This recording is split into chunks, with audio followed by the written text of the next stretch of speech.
at Winged Foot. What are your recollections of playing in this championship for the first time? Well, my first PGA Championship being at Winged Foot is probably the most difficult one. The golf course was everything I thought it was and more. It was difficult, it was hard. You couldn't have had a more fairy tale ending with Davis holding that putt with his mom there. So it was a fantastic week. Unfortunately, I just didn't play well enough to contend, but it was a good year that year. I did win a major, so. That counts. Maybe tell us what facet of your game you're emphasizing yourself as you come here to maybe win a fifth. What's going to take to win a fifth Wanamaker Trophy?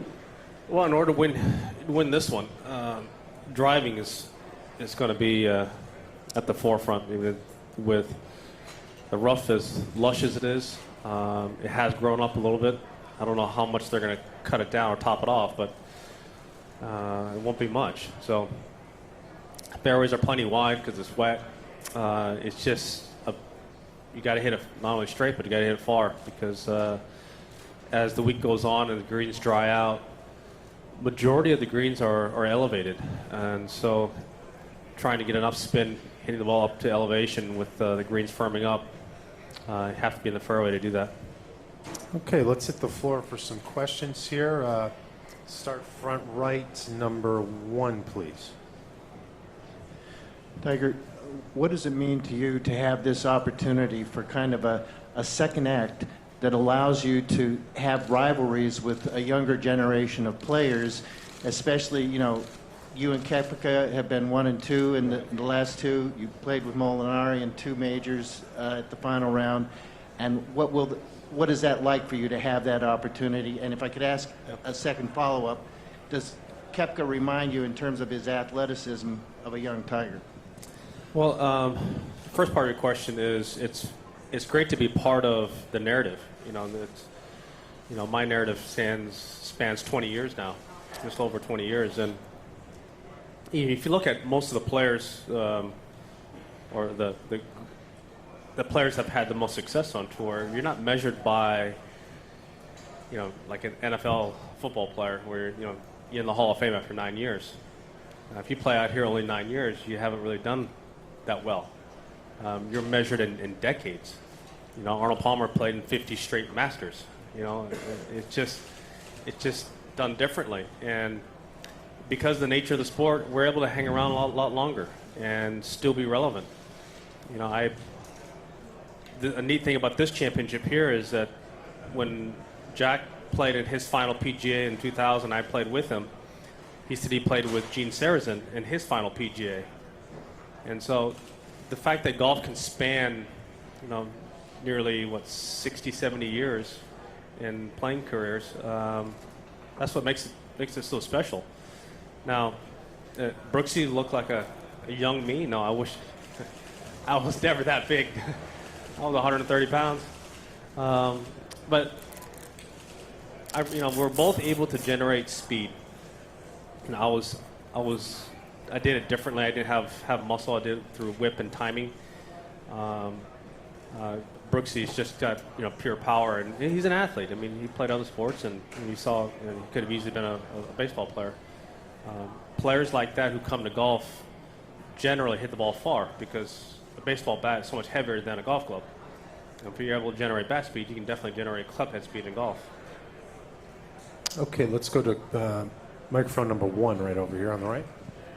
Tiger, when the dust settled on Augusta and the Masters, did it feel different to your other major wins? There's obviously so many years, so many events. Was it a different feeling, and if so, how? Or was it just like old times? It was not like, no, I'm not going to say it was like old times, no. It was very different. I hadn't won in a long time there. I've been in contention numerous times to have gotten it done, but I haven't. And just the way it played out, I mean, it was so different as a whole, because we teed off in threesomes. There was a 2-tee start. We went off early. And these are things that have never happened in Augusta's history.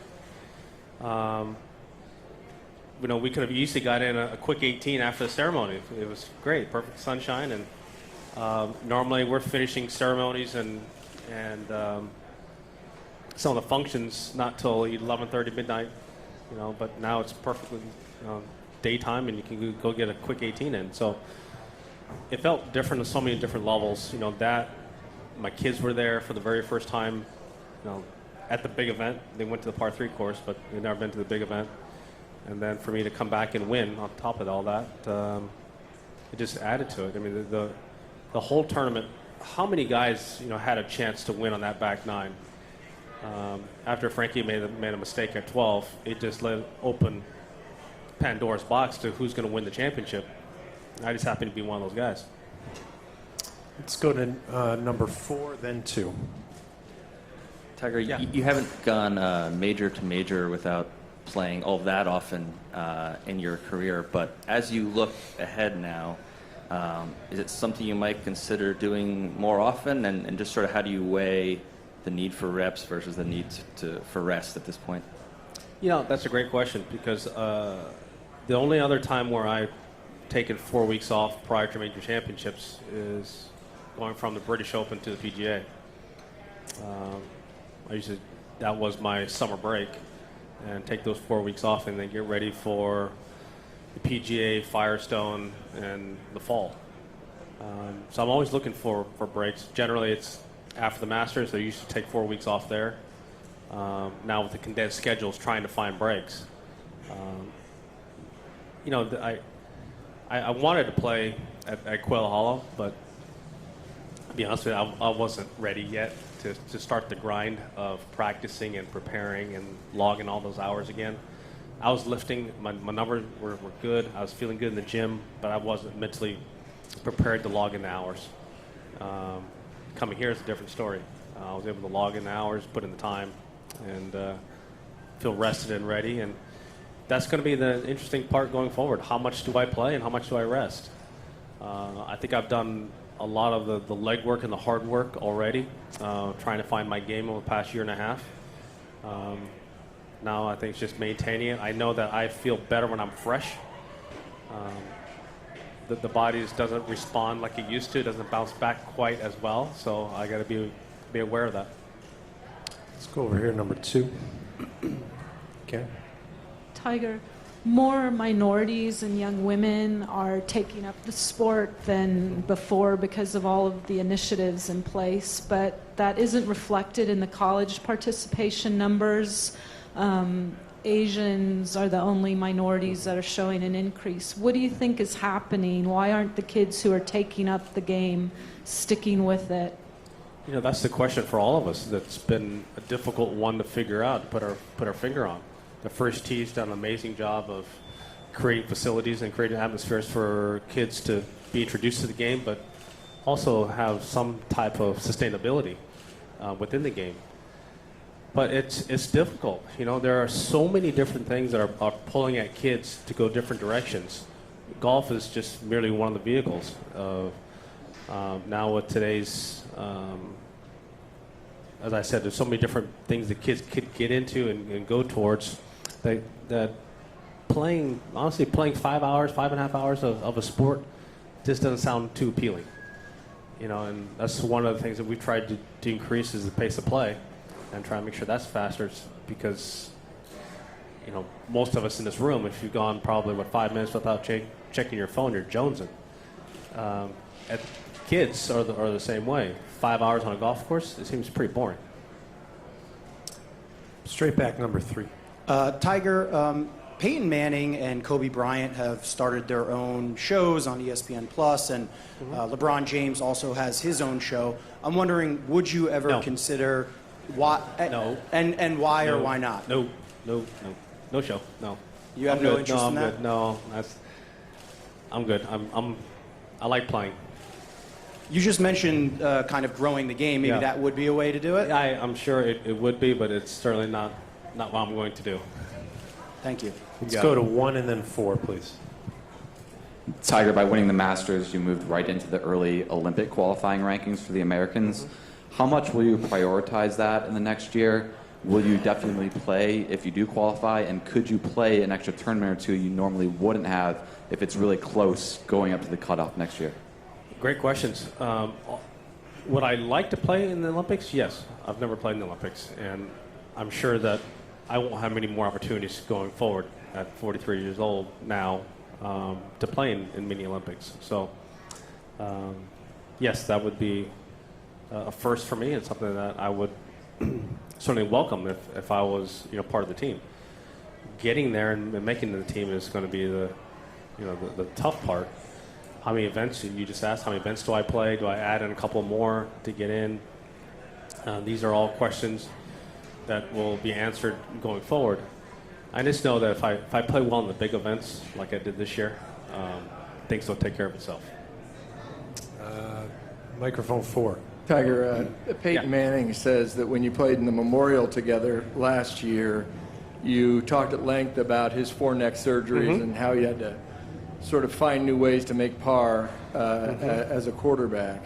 I wonder what your recollections were of that round with those rounds with Peyton, and sort of can you relate to that? Yeah, I certainly can, because I remember when he was traded, from Indianapolis to Denver, we played together at Medalist, and he said, "How's it feeling?" It's not that great, but how many push-ups can you do? Well, I can do 6 push-ups. So he goes out and wins MVP that year. So just because someone doesn't have the strength to do something, he's going to figure out a different way. And that's what we were talking about when we played. Is that I don't have a fastball. He can't zip the ball in there into those tight little windows. Or he has to anticipate more. He has to do more work in the film room. I had to do more work on managing my game, my body, understanding it, what I can and cannot do. Shots I see I could pull off, better save it for another day. And more than anything, trying to figure out how to be explosive, day in and day out.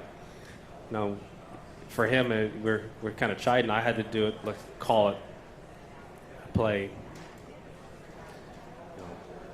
15 tournaments a year, 60 times. I got to be ready. He's got to be ready 16 games. Granted, no one's hitting me, so that's one of the more difficult things is I'm more like what baseball players feel like during the season. Every day you're playing the game, you're playing it all the time, and trying to be mentally fresh and ready. Peyton did an incredible job, won a couple MVPs, Super Bowl, all with a fused neck. I mean, that's ridiculous. It goes to show you how talented he is and how smart he is. Let's go over here on the left, number 2 and then 3, please. Tiger, yesterday in Florida, a lawsuit was filed against yourself, your girlfriend, and your restaurant over the wrongful death of an employee. His family are holding a press conference about that right now. How do you feel about it? Well, we're all very sad that Nick passed away. It was a terrible night, a terrible ending, and just we feel bad for him and his entire family. It's very sad. Let's go to question 3, please.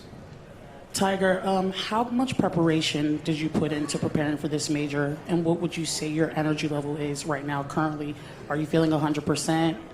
Just how are you feeling in general prior to playing? Yeah, prior to playing, I feel great. As I was saying earlier, that I wanted to play a couple weeks ago. It just wasn't quite mentally ready to do it. But physically, I've been feeling really good. The training sessions have been good. I've been doing a lot of practicing of late, not in sweaters, so this is a little bit different. I'm excited to get out there on the golf course. We came up here last week, took a look at it in detail, and spent a lot of time on it. I played 9 holes yesterday, and I'm going to take today off. I'll practice a bit, and I'll play 9 holes tomorrow, making sure that I'm ready to go, come Thursday. And this is not only a big golf course, but this is going to be a long week. The way the golf course is set up, and potentially, could play, this could be a hell of a championship. Let's go number 4, right, back right. Yeah, Tiger, sort of along those same lines, obviously you can't prepare physically for the majors like you used to. Mm-hmm. So, what has filled that gap over the past 3 majors where you've been so successful? What has made up for that practice time that you've lost? Well, I think that I can't spend every day work on every part of my game. That's just not going to happen anymore. And so I end up spending a lot of time on my short game, a lot of time on pitching and putting, wedging, and making sure. I mean, they're all smaller motions of a full motion with the driver. And so I do hit a lot of wedge shots that they end up pulling out a driver and only hitting it, let's call it 80, 90 yards in the air. Just making sure my swing feels good. I don't load the body like I used to, and be as explosive for, call it a 3-4 hour period on the range. Those days are gone. But what I can do is I can hit a lot of wedge shots. I can swing the longer clubs easier, and just make sure I have the feel and save it for game time. We're going to number 1, second row here. Tiger, how you doing? Good. So along those lines, how much does stamina play on this golf course, and do you prepare any differently for this course? And part 2, your thoughts on John Daly being allowed to take a cart. Well, the stamina part, this is a bigger golf course. There's a lot of property, and I wouldn't say not necessarily a lot of movement in features, but there's enough. And there's definitely going to be a component to stamina as the week goes on. 4 days over a tough championship that is mentally and physically taxing takes its toll. As far as JD taking a cart, well, I walked with a broken leg, so. Let's go back right, number 3, then 2 here, please. Tiger, what does it mean to you to have received the Presidential Medal of Freedom? Yes. Yeah, what did it mean to you to receive the Presidential Medal of Freedom, to be honored like that? Man, that was an incredible honor to go to the White House with my mom and Erica and the 2 kids and all my friends and family that have been there for, as I was saying up there on the podium, for virtually my whole life. To have them there and to have them experience it and to get the Presidential Medal of Freedom, it couldn't be more special. And the fact that the other golfers on that list, Arnold and Jack and Charlie being like the grandpa I never had. Charlie and I became very close. I ended up naming my son Charlie after Charlie. So it was very special and very important to me. The kids were blown away by the history of the White House and just the paintings, how old they are, the history behind them. And so it was a neat experience for all of us. Let's go back-to-back questions here on number 2. Tiger, on Saturday at the Masters, you expressed a little concern about the quick turnaround. And obviously this is an issue for you at least once a week on tour when you have an early start. You go to bed before those early days just wondering how you're going to feel the next day, and what was your level of concern about it that night going into Sunday? Bobby, I feel that way every day. I don't know how sore I'm going to be with the next morning. I don't. That's the fickle nature of having my back fused. Some days I have more range of motion. Some days I don't. Some days I ache more, and some days I don't. It's just there's more volatility, put it that way. There's more days I feel older than my age than I do younger than my age, and that's one of the trickier things. And then you add the golf component to it. As you said, sometimes quick turnarounds, weather delays. Those are all things that will certainly test it. And last year playing at Memorial when I had my first weather delay, and that was a big moment for me. I mean, it seems pretty simple, but it was a big moment because I hadn't taken time off like that and come back and gone full throttle. So, the being a little bit older and with the back the way it is, these are all, there are a lot of concerns, and when it comes to what do I need to do to get ready and be ready to go, and sometimes the quick turnarounds may be a little bit more difficult. And then again on 2. Yeah, Tiger, just given that you proved at East Lake that you could win again, and then obviously at Augusta that you could win a major again, is the next logical step for you proving that you could dominate again like you did in your younger years in the context of a lighter schedule and what you just said physically? Is that a realistic scenario for you, and if not, why not? No, Ian, I'm not looking at it like that. I'm just looking at trying to give myself the best chance to win, and that what I did last year coming back, I didn't really know much because I didn't know how much I was going to play, what my body needed, equipment. I kept changing equipment because my body kept changing, swing kept changing, and after playing those 17 events, I said that's too much, and it's one thing I knew I was going to play less this year. Now with the condensed schedule, it's proven not to be the case, and whether I'm dominant or not going forward, that remains to be seen.